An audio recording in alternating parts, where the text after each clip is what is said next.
প্রিয় দর্শক, আসলে আমি সাংবাদিক না, আমি সাংঘাতিক বলছি। আসলে দেখেন, আমি এখন এই মুহূর্তে আছি বালাসির ঘাট। দেখেন, এই বালাসির ঘাটের নদীর পাশে আমি বসে আছি। তো আসলে আমাদের একটা দাবি থাকবে, এই ভিডিওটা বেশি পরিমাণে শেয়ার করে সরকারের কাছে পৌঁছে দিবেন। আমাদের এই বালাসির ঘাটে একটা ব্রিজের দরকার।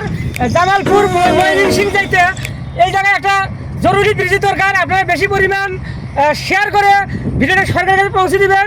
এমনকি গাইবান্ধা বিভাগের এবং এমনকি জামালপুর ময়মনসিংহের যে লোকগুলো আছেন সবাই মিলে এই ভিডিওটা বেশি পরিমাণে শেয়ার করে সরকারের কাছে পৌঁছে দিবেন। ইনশাল্লাহ আমাদের এই জায়গায় যদি একটা ব্রিজ হয় বালাসির ঘাটে, ইনশাল্লাহ আমাদের গাইবান্ধা সদরের লোকগুলো জামালপুর ময়মনসিংহে যাইতে পারবে, আবার ময়মনসিংহের লোকগুলো আমাদের গাইবান্ধা সদরে আসতে পারবে। তাই আমাদের দাবি থাকবে, এই জায়গায় একটা ব্রিজ লাগবে। আমরা সবাই মিলে সরকারের কাছে এটা দাবি করবো, সবাই বেশি পরিমাণ শেয়ার করবো। সবাইকে ধন্যবাদ।